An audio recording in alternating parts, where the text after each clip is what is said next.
My parents raised us to snitch for love and turned my siblings into spies. The night I saw what they did to my little sister, I took her and never looked back. 6 months later, they got arrested trying to foster more kids. Growing up, my parents only rewarded me and my siblings for one thing: telling on each other. I grew up as the middle child of 4 siblings, the type to be forgotten. It was like I could always see what everyone else was blind to, because even though my parents thought they had us in control, I was the one they were wrong about. You see, my older brother Nate would do anything for Daddy's love. One time when me and him were alone in my room together, I accidentally spilled a drop of cranberry juice on the beige carpet. I felt like a deer in headlights. Immediately, I took off my t-shirt, spit on it, and vigorously rubbed it into the material. Nate was already walking down the stairs by the time he realized what was going on. Neil just spilled his juice all over the floor upstairs. He's so clumsy. I didn't hear anything else being said, just the unmistakable sound of my dad's footsteps walking over to the nearest drawer and grabbing what sounded like the black leather whip. I didn't do anything, just lay on my front side on my bed with a pillow in my mouth to stop myself from screaming too loudly. 1, 2, 3. I didn't get dinner that night, and while I spent the next few hours crying into my bed sheets, I could hear Nate downstairs being treated like a king for telling on me. "You are so mature, my handsome boy," my mom said, her voice practically beaming through the house. "I'm so proud of you," our dad bellowed. At the time, I was just 4 years old, while Nate was 6. That same year, our younger twin sisters were born, and that's how I ended up being raised by 5 surveillance cameras. My parents gave them the same treatment they gave me and Nate. They acted like the world's greatest parents until their 3rd birthday, and from there,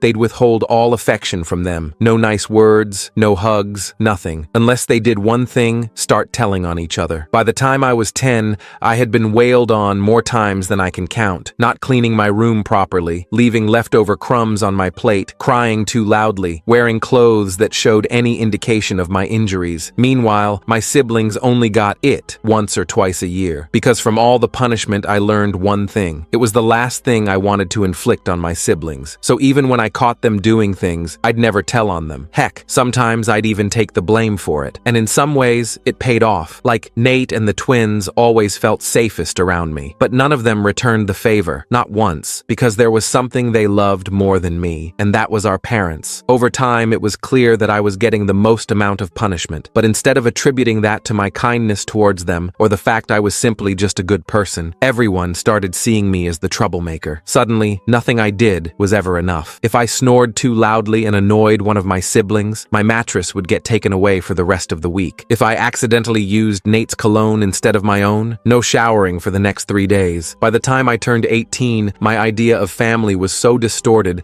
that when I saw loving parents or siblings on TV, I would get angry about how fake it was. I had spent so much of my life simply surviving that when college season finally came, I literally had a GPA of 1.0. But there was one thing I knew with all my heart: there was no way I could spend another second in my home. So when it was time to move out, I paid one of my classmates to let me sleep on the floor of their dorm room. I remember being extremely stressed when his parents came over to visit for Thanksgiving. My heart was pounding for the entire week, and I made sure to be perfect, just as my parents always taught me. So when they came and I opened the door after they knocked twice instead of once, I closed my eyes super tight to brace myself for what was to come. But instead of beating me senseless, they thanked me for opening so soon. His mom even gave me a hug. For the rest of the night, I was on my best behavior, completely silent, tense, ready to clean up anything. And when his parents left, it was over. My friend screamed at me for being a worthless piece of shit, for not being able to do anything properly. Well, the best liar is your childhood trauma, because what actually happened was him hugging me and thanking me for being so accommodating to his parents. That's when I realized how psychotic my parents really were. And the next day, I got the phone call. It was my twin sister, Kayla. She was whispering so quietly that it could have been mistaken as the sound of an exhale. "Please help me. I'm sorry," was all she said before immediately hanging up the phone. My heart broke. And the very next day, I drove round to the house to bring her to my friend's dorm. When we got there, she showed me her stomach and my jaw dropped. It was clear that when I left, my family needed a new punching bag, so to speak, and that was Kayla. I treated all her wounds while she apologized over and over again, but I had no resentment towards her, or any of my siblings for that matter, because all my hatred was directed towards just 2 people, my parents. Thomas was amazing about the whole thing. He helped me set up a small space for Kayla in the corner of the room, behind his desk, where no one would see her during room checks. We took turns sneaking food from the cafeteria. For the first time in her life, Kayla slept through the night without fear, but our peace didn't last long My phone started blowing up with calls from my parents the very next day. At first, they tried to sound concerned. "Neil, honey, have you seen Kayla? We're so worried about her," my mom said in a voicemail, her voice dripping with fake sweetness. I didn't respond. The next messages got progressively angrier. "You better bring her back right now, or there will be consequences," my dad growled in his message. I blocked their numbers. Then Mason started calling. "Hey little bro, mom and dad are really worried about Kayla. Just let us know she's okay, alright? No one's mad at you." I almost believed him. Almost. But I'd spent my whole life watching Mason say whatever our parents wanted him to say. This was no different. Kayla was terrified they would find her. She jumped at every noise in the hallway. She refused to go outside, even just to walk around campus. She slept curled up in a tight ball, like she was trying to protect herself even in her dreams. "What if they call the police?" she asked me one night. "What if they say you kidnapped me?" I hadn't thought of that. Legally, Kayla was still a minor. I could get in serious trouble for taking her, but sending her back wasn't an option. I'd seen what they did to her. I couldn't let that happen again. "We'll figure it out," I promised her, though I had no idea how. The next day, Thomas pulled me aside while Kayla was in the shower. "My RA is getting suspicious about having an extra person in the room," he whispered. "We need to find somewhere else for you guys to stay." I nodded, trying not to panic. We had nowhere to go and almost no money. I'd been working part-time at the campus coffee shop, but my paycheck barely covered food for the two of us. That night, as Kayla slept fitfully on her makeshift bed, I stayed awake planning our next move. I knew one thing for certain. I would never let my parents hurt my sister again, even if it meant risking everything. I spent the next few days asking around campus for anyone with extra space. Most people just looked at me like I was crazy when I explained I needed somewhere for my sister to stay. I didn't blame them. It was a weird request. Finally, I got lucky when I ran into Melissa from my Psychology 101 class. She lived in an off-campus apartment with 2 roommates and mentioned they had a small storage room they weren't using. "It's not much," she warned me. "Just enough space for a twin mattress and maybe a small dresser." I nearly hugged her. "That's perfect. Seriously, thank you." We moved Kayla that weekend. Thomas helped us carry the few things we'd managed to collect: some secondhand clothes, a cheap mattress I found on Facebook Marketplace, and a plastic storage bin for her stuff. Melissa's roommates, Alexis and Victoria, were surprisingly cool about the whole thing. They didn't ask too many questions when I explained Kayla was escaping a bad home situation. "My stepdad was a complete a-hole," Victoria told Kayla while helping her set up the tiny room. I get it. For the first time since I'd brought her to campus, Kayla seemed to relax a little. Having other girls around made her feel safer. I still slept on Thomas's floor, but I spent most of my free time at the apartment with Kayla. Things were going okay for about a week. I picked up extra shifts at the coffee shop. Kayla started doing homework for Melissa and her roommates for a little cash. We were surviving. Then Mason showed up at the coffee shop. I was in the middle of my shift when I looked up and saw him standing at the counter. My stomach dropped. I hadn't seen him in almost a month, and suddenly there he was, wearing his expensive North Face jacket and that familiar smug expression. "Hey, little brother," he said casually, like we were just 2 normal siblings catching up. "Can we talk?" I glanced at my manager, who nodded that I could take a break. I untied my apron and led Mason to a table in the corner, as far from other customers as possible. "What do you want?" I asked, not bothering to hide my hostility. Mason sighed dramatically. "Look, I know you're mad at me. I get it. But this thing with Kayla has gone too far. Mom and Dad are freaking out." "Good," I said. "They should be freaking out. Do you have any idea what they did to her after I left?" He shifted uncomfortably. "They said she was acting out, breaking rules. You know how she can be?" I stared at him, disgusted. "I saw the bruises, Mason, all over her body. They hit her because she didn't tell on Cynthia for something. That's fucked up, and you know it. They're our parents," he said, lowering his voice. "They're strict, yeah, but they love us. They just want what's best for us." I almost laughed. "Is that what you tell yourself to sleep at night? That beating your kids black and blue is love? That making them terrified of making the smallest mistake is good parenting?" Mason's expression hardened. "You always were the dramatic one, always playing the victim." "I'm not playing anything. I'm protecting my sister. She's a minor, Neil. This is kidnapping. Mom and Dad could press charges." There it was, the threat I'd been waiting for. I leaned forward, keeping my voice steady despite my racing heart. "Tell them to go ahead. I'll show the police Kayla's bruises. I'll tell them everything. Is that what they want? For everyone to know what they've been doing to us?" Mason's confident facade cracked slightly. He hadn't expected me to stand my ground. "Just let me talk to her," he said, changing tactics. 5 minutes, that's all I'm asking." I shook my head. "Not happening. Tell Mom and Dad to leave us alone. We're done being their punching bags." I stood up to go back to work, but Mason grabbed my arm. "They know where you work now," he said quietly. "They'll find her eventually. You can't hide her forever." I pulled my arm away. "Watch me." As soon as my shift ended, I raced to Melissa's apartment. I needed to warn Kayla that Mason knew I was working at the coffee shop. When I got there, I found her sitting on the couch with Cynthia. My other twin sister looked up at me with red-rimmed eyes. Hi, Neil. I froze in the doorway. What are you doing here? Kayla jumped in before Cynthia could answer. She came to check on me. She was worried. I looked between them, my mind racing. This couldn't be a coincidence. Mason shows up at my work, and suddenly Cynthia appears at the apartment. How did you find this place? I asked Cynthia. She looked down at her hands. I followed you one day after your class. I just wanted to make sure Kayla was okay. Something felt off. I pulled Kayla into the tiny storage room that had become her bedroom. Did you tell her where we're staying? I whispered. Kayla shook her head. No, I swear. She just showed up about an hour ago. She said she misses me. I peeked back into the living room where Cynthia was texting someone on her phone. My suspicion grew. I think this is a setup, I told Kayla. Mason came to see me at work today. Now Cynthia shows up here? They're working together to find you. Kayla's eyes widened with fear. What do we do? Pack your stuff. We need to leave. Now. While Kayla quickly threw her few belongings into a backpack, I went back to talk to Cynthia. I sat down across from her, noticing how she angled her phone away from me. Who are you texting? I asked casually. Just a friend, she said too quickly. I nodded toward her phone. Can I see? Why? Don't you trust me? She tried to sound offended, but I could hear the nervousness in her voice. Not really, no. Cynthia's face fell. She knew she was caught. They're really worried about her, Neil. They just want her to come home, so they can hit her again? No thanks. It's not like that, Cynthia insisted. They promised they'd be better. They feel terrible about what happened. I almost believed her. Almost. But then her phone buzzed with a new text, and I caught a glimpse of the screen. It was from our mom. Is she coming? Dad's waiting in the car. My blood ran cold. They were outside, waiting. You need to leave, I told Cynthia, standing up. Now. Neil, please, now. I rarely raised my voice, but when I did, it had an effect. Cynthia flinched and grabbed her coat. They're going to find her eventually, she said as she headed for the door. You can't keep her hidden forever. As soon as she left, I texted Melissa to warn her not to come home yet. Then I grabbed Kayla and the backpack with her things. We slipped out the back door of the apartment building, just as I spotted my dad's car pulling up to the front entrance. We spent that night in a cheap motel on the edge of town, paid for with the last of my paycheck. Kayla cried herself to sleep while I sat by the window, watching for any sign of my parents. Why won't they just leave us alone? She asked through her tears. I didn't have a good answer. Control, maybe. Or maybe they were worried we'd tell someone what they'd done to us. Either way, I knew we couldn't keep running forever. The next morning, I called in sick to work and used the motel's crappy Wi-Fi to research our options. I found a website about teenage runaways and their legal rights. According to the site, at 16, Kayla might be able to file for emancipation, especially with evidence of abuse. But that would mean going to court, showing the bruises, telling our story to strangers. I wasn't sure Kayla was ready for that. While I was reading, my phone buzzed with a text from an unknown number. It was a photo of Kayla and me entering the motel last night. Underneath was a message. We know where you are. Bring her home or we call the police. I showed Kayla the message. Her face went pale. They're going to take me back, she whispered. No, they're not, I promised, though I had no idea how to keep that promise. We checked out of the motel immediately and caught a bus back toward campus. I texted Thomas, asking if we could crash in his room for just one more night while I figured things out. He agreed, but warned me his RA was getting suspicious. When we got to campus, I noticed a campus security officer talking to someone who looked suspiciously like my mother near the entrance to Thomas's dorm. I quickly steered Kayla in the opposite direction. They're everywhere, she said, panic rising in her voice. I spotted the library ahead. In here, I said, guiding her through the doors. We found a quiet corner on the third floor where we could hide out for a few hours. While Kayla pretended to read a book, I called Melissa to see if it was safe to come back to her apartment. She didn't answer. I tried Victoria next. Hey, so, weird question, Victoria said when she picked up. But did you tell your parents where you guys were staying? Because they showed up here this morning looking for you and Kayla. My heart sank. What did you tell them? Nothing. Melissa told them to get lost or she'd call the cops. They left, but they seemed pretty mad. I thanked her and hung up. We couldn't go back there either. By evening, we were running out of options. I had less than $20 left, not enough for another motel. Thomas texted that his RA was doing room checks that night, so his dorm was definitely out. We ended up spending the night in a 24-hour laundromat, taking turns sleeping on the hard plastic chairs. The next morning, I woke up to find Kayla gone. My heart nearly stopped until I spotted her outside, talking to someone on her phone. When she came back in, her expression was unreadable. Who was that? I asked, trying to keep the panic out of my voice. Cynthia, she admitted. She wants to meet, just her and me. Absolutely not. It's a trap. Kayla sat down next to me. What if it's not? She says she wants to help us. She feels bad about what happened. She felt bad last time too, remember? Right before she led them straight to us. She says mom and dad are at work. She just wants to talk. I could see the hope in Kayla's eyes. She wanted so badly to believe that at least one of our siblings was on our side. I couldn't blame her. I'd spent spent years hoping for the same thing. Fine, I said finally, but I'm coming with you, and we meet somewhere public. We agreed to meet Cynthia at a coffee shop on campus, not the one where I worked. I made Kayla promise to stay within my sight at all times. When we arrived, Cynthia was already there, sitting at a table by the window, alone, just like she promised. Thank you for coming, she said, as we sat down across from her. She looked tired, with dark circles under her eyes. I'm sorry about yesterday. They made me do it. Made you how? I asked, skeptically. They said if I didn't help find Kayla,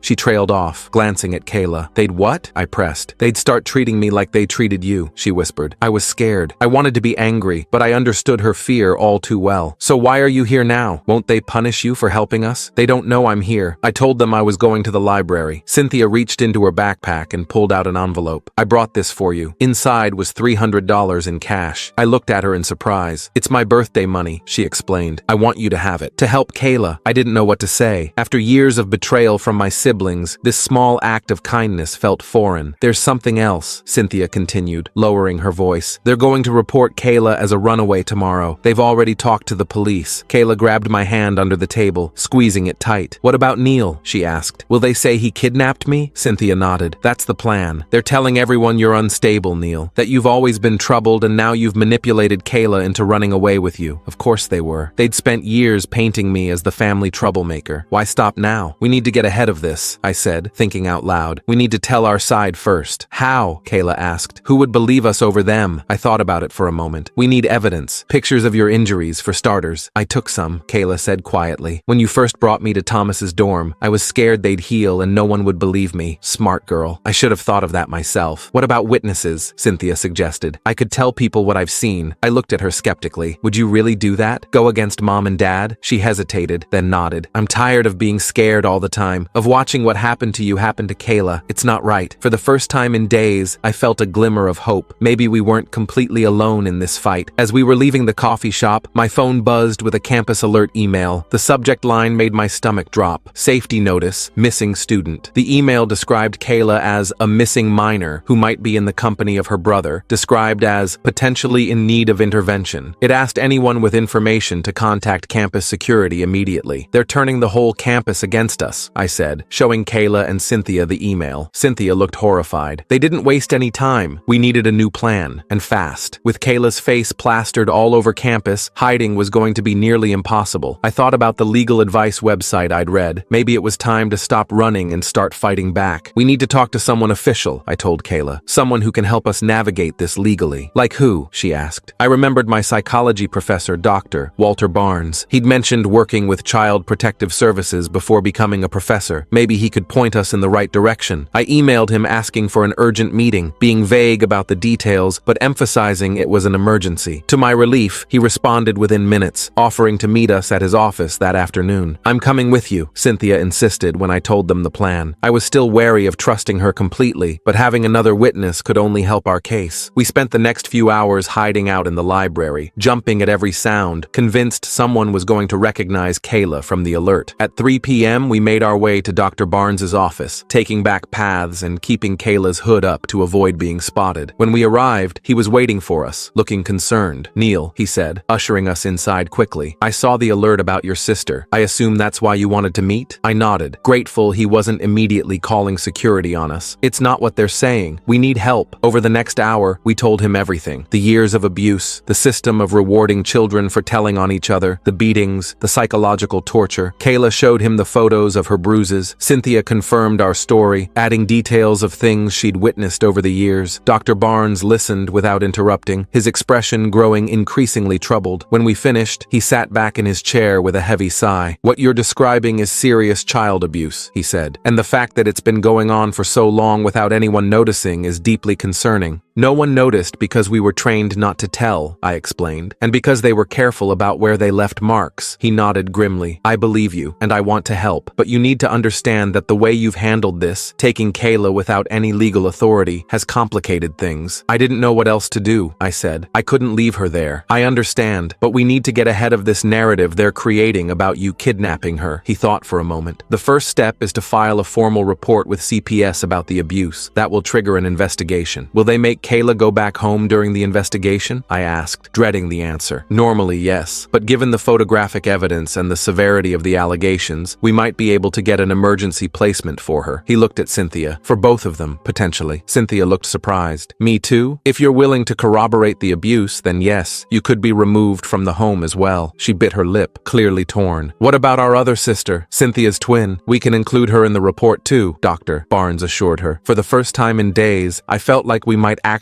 have a way forward, a legitimate legal way to keep my sister safe. What about Neil? Kayla asked. They're saying he kidnapped me. Dr. Barnes frowned. That's trickier. You're an adult, Neil, so you can't be placed in foster care, and technically, you did take a minor without legal authority. So I could go to jail for trying to protect my sister? The unfairness of it made my voice shake. Not if we handle this right, he said. The key is to be proactive. We need to file the CPS report immediately, and then you need to present yourself to the authorities voluntarily, with Kayla, and explain the situation. The thought of facing the police, of possibly being separated from Kayla, terrified me, but I knew he was right. We couldn't keep running. What about our parents? Cynthia asked quietly. What will happen to them? If the allegations are substantiated, they could face criminal charges, Dr. Barnes explained. At the very least, they'll lose custody temporarily while the case is investigated. I tried to imagine my parents facing actual consequences for what they'd done to us. It seemed impossible. They'd always been so good at presenting themselves as perfect parents to the outside world, as if reading my thoughts, Dr. Barnes added. This won't be easy. Your parents will fight back. They'll deny everything. They'll try to paint Neil as the problem. Are you all prepared for that? Kayla nodded immediately. Cynthia hesitated, then nodded too. I'm tired of being afraid, she said. I want it to stop. Dr. Barnes helped us file the CPS report that afternoon. He documented Kayla's injuries and took statements from all three of us. Then he made some calls and arranged for a CPS caseworker named Beverly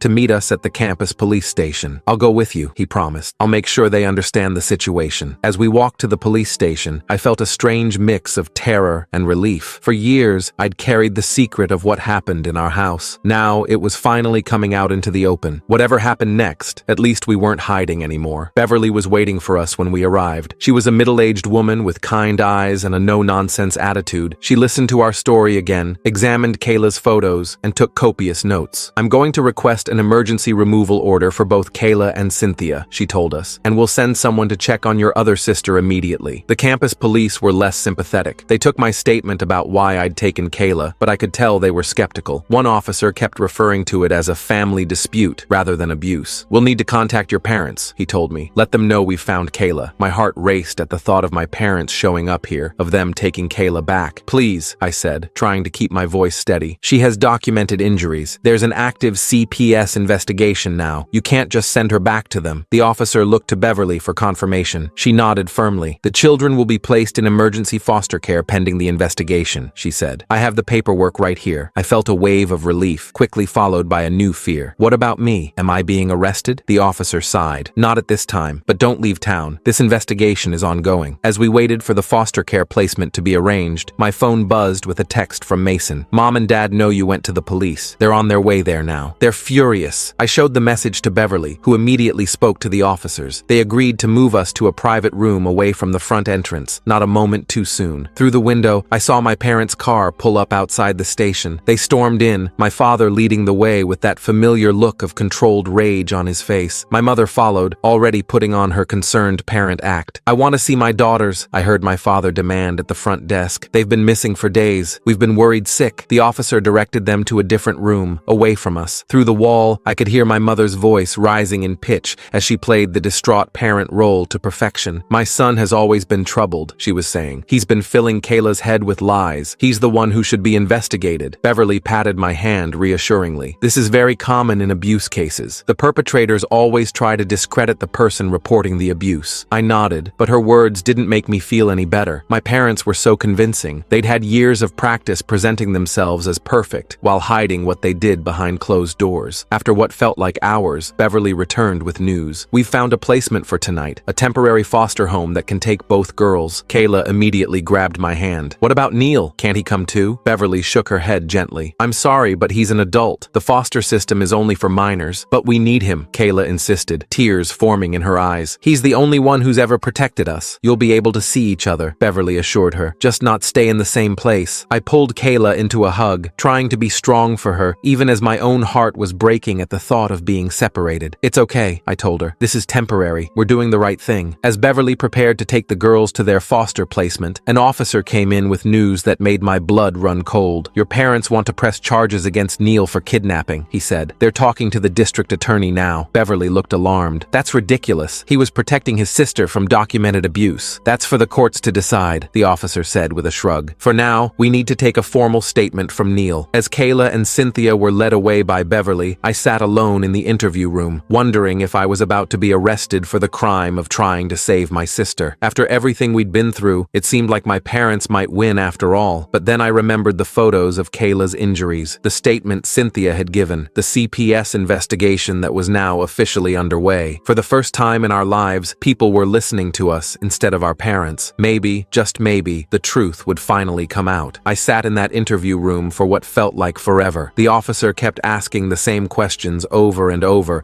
like he was trying to trip me up. Did I know taking Kayla was illegal? Did I realize I could go to jail? Was I aware that my parents were concerned citizens, just trying to protect their daughter from my negative influence? I wanted to scream. Finally, Dr. Barnes showed up with another guy in a suit who introduced himself as Stephen, a lawyer from the university's legal aid clinic. He immediately told the officer I wouldn't be answering any more questions without legal representation. The cop looked annoyed, but stopped the interview. They're pushing hard for kidnapping charges, Stephen told me once we were alone. But we have a strong case for the necessity defense. You had reasonable belief your sister was in imminent danger. I nodded, too exhausted to feel much of anything. Where are Kayla and Cynthia? Are they okay? They're safe, Doctor, Barnes assured me. Beverly placed them with an experienced foster family. Your parents can't get to them there. That was something, at least. Stephen advised me to find somewhere to stay that wasn't on campus, since my parents knew all my usual spots. Dr. Barnes offered his guest room, which was probably breaking a dozen university policies, but I was too grateful to care. That night, I couldn't sleep. I kept checking my phone for updates from Kayla or Cynthia. Around 3 a.m., I got a text from a number I didn't recognize. It's Mason. We need to talk. Alone. I almost ignored it. Mason had been my parents' loyal soldier for as long as I could remember, but something made me respond. Why should I trust you? His reply came immediately. Because I'm done being their puppet. Meet me tomorrow at 10. The coffee shop on Elm. I showed the texts to Dr. Barnes in the morning. He thought it might be another trap, but agreed it was worth finding out what Mason wanted. He insisted on driving me there and waiting nearby just in case. The coffee shop was busy with the morning rush when I arrived. Mason was already there, sitting in a corner booth, looking like he hadn't slept in days. His usually perfect hair was a mess, and he was wearing the same clothes as yesterday. You look like shit, I said, as I sat down across from him. He almost smiled. Yeah, well, it's been a rough couple of days. I didn't waste time on small talk. What do you want, Mason? He stared into his coffee for a long moment. I saw the pictures of Kayla. What pictures? The ones she took of her injuries. The CPS worker showed them to me yesterday when they came to interview me. He looked up at me, his eyes red-rimmed. I didn't know it was that bad, Neil. I swear. I wanted to believe him. Part of me even felt sorry for him, but I'd spent too many years watching him choose our parents over us. You knew, I said flatly. Maybe not the details, but you knew what they were capable of. You just didn't care as long as it wasn't happening to you. He flinched like I'd slapped him. That's not fair, isn't it? Where were you when I was getting whipped for spilling juice? Or when Kayla was being struck for not ratting out Cynthia? You were downstairs getting praised for being the perfect son. Mason's eyes filled with tears. I was a kid too, Neil. I was just trying to survive, same as you. I almost walked out right then, but something in his expression stopped me. For the first time, I saw genuine remorse in my brother's eyes. Why are you here? I asked again, softer this time. He took a deep breath. They're planning to destroy you. They've already convinced half the family you're mentally unstable. They're telling everyone you manipulated Kayla into making up abuse stories. That sounded exactly like something they would do. And I'm not going to let them do it. Mason pulled out his phone. I have proof they're lying. He showed me a series of text messages between him and our parents from the past few days. Messages where they explicitly discussed their plan to discredit me and regain custody of the twins. Messages where my father talked about teaching Kayla a lesson she'll never forget once they got her back. My hands shook as I scrolled through them. Holy shat, Mason. I know, and there's more. He swiped to his voice memos and played a recording. It was my mother's voice, crystal clear. We just need to convince everyone Neil is crazy. No one will believe him then. We've been laying that groundwork for years anyway. I stared at him in disbelief. Why would you record this? Because I finally realized what they are. He looked down, ashamed. What they made me into. I don't want to be their weapon anymore, Neil. For the first time in my life, I felt like I was seeing the real Mason, not the perfect son my parents had molded. He looked broken and scared, just like the rest of us. Will you testify? verify? I asked. If it comes to that? He nodded without hesitation. I'll do whatever it takes to keep the twins safe and to help you. I texted Stephen right away about Mason's evidence. He called back immediately, saying this could change everything. The texts and recording would be crucial for both the CPS case and getting the potential kidnapping charges dropped. Over the next few days, things moved quickly. The district attorney decided not to pursue kidnapping charges against me after reviewing Mason's evidence. CPS expanded their investigation, interviewing teachers, neighbors, and even distant relatives about our parents' behavior. Cynthia was thriving in foster care, finally free from the constant fear. She texted me daily updates about how nice her foster parents were and how she was sleeping through the night for the first time in years. Kayla was having a harder time adjusting. She kept having nightmares and panic attacks, but at least she was safe. A week after our meeting, Mason called me in a panic. "They know I gave you the texts and recording. Dad is furious. He tried to hit me, but I left before he could." I immediately told him to come to Dr. Barnes's house. When he arrived, his cheek was bruised where our father had managed to land a punch before Mason escaped. "Welcome to the club," I said, handing him an ice pack. He gave a hollow laugh. "I deserved that one, for all the times I didn't stop him from hurting you." The next day, we got word that CPS had removed our youngest sister, Cynthia's twin, from the house as well. All four of us kids were now safely away from our parents. It felt surreal. Our parents didn't go down without a fight, though. They hired an expensive lawyer who tried to paint me as the family troublemaker who had manipulated my siblings into making false accusations. They brought in relatives who testified about what wonderful parents they were, how they'd never seen any signs of abuse, but they couldn't explain away the photos of Kayla's injuries, or Mason's recordings, or the consistent testimony from all four of their children. The judge at the dependency hearing was a no-nonsense woman named Judge Emerson, who saw right through their act. When my mother tried her concerned parent routine, crying about how much she missed her children, the judge cut her off. "Mrs. Mitchell, I've reviewed the evidence in this case thoroughly. The injuries documented on your daughter's body are not consistent with normal discipline. They are consistent with prolonged, severe physical abuse." My mother's face hardened instantly, her tears disappearing like they'd never existed. It was the face we knew from home, cold, angry, calculating. "These children have been given everything," she hissed. "Everything. And this is how they repay us? With lies?" The judge raised an eyebrow. "I think you've just demonstrated exactly why your children are afraid of you, Mrs. Mitchell." In the end, the judge terminated their parental rights to the twins and Cynthia's twin sister. Since Mason and I were adults, we didn't need legal protection, but the judge issued a restraining order preventing our parents from contacting any of us. It should have felt like a victory. We were free from them finally, but I just felt hollow. 18 years of abuse doesn't disappear with one court ruling. The real work came in the months that followed. We all started therapy, individually and as siblings. Kayla and Cynthia stayed in foster care, but I visited them every week. Mason got an apartment near campus and let me crash on his couch until I could afford my own place. Slowly, we started to heal, to learn what normal families were supposed to be like, to unlearn the toxic lessons our parents had taught us. It wasn't easy. We all had our setbacks. Kayla still flinched whenever someone raised their voice. Cynthia still apologized constantly for the smallest mistakes. Mason still struggled with guilt over his role in our family dynamic, and I still had nightmares about not being able to protect my siblings, but we were getting better, one day at a time. 6 months after the court ruling, I got a text from Thomas, my old roommate. "Dude, you need to see this." He sent a link to a local news article. My parents had moved to a small town 3 states away. They'd joined a church, presenting themselves as a loving couple whose children had been stolen by the system. They'd even started the process to become foster parents themselves, but someone had recognized them from a database of parents with terminated rights. The article included their mugshots. They'd been arrested for trying to falsify their backgrounds to get access to vulnerable children. I showed the article to Mason when he came over that evening. He read it silently, then looked up at me. "They'll never change, will they?" he asked quietly. I shook my head. "Number, but we did, and that was the truth. We'd broken the cycle. We'd escaped. We were building something new together. A real family based on support instead of fear, on protection instead of betrayal." Last weekend, all 5 of us siblings got together at Mason's apartment. We ordered pizza, played stupid board games, and just enjoyed being together without walking on eggshells. At one point, I looked around at my brothers and sisters laughing and arguing over Monopoly, and felt something I hadn't experienced much in my life: peace. Kayla caught me watching them and came to sit beside me. "What are you thinking about?" she asked. I put my arm around her shoulders. "Just that we're going to be okay." She leaned her head against me. "Yeah, we are. It wasn't a perfect ending. We still had a lot of healing to do. But for the first time, I believed we actually had a future worth looking forward to. One where we defined ourselves, not by what our parents had had done to us, but by what we chose to do for each other.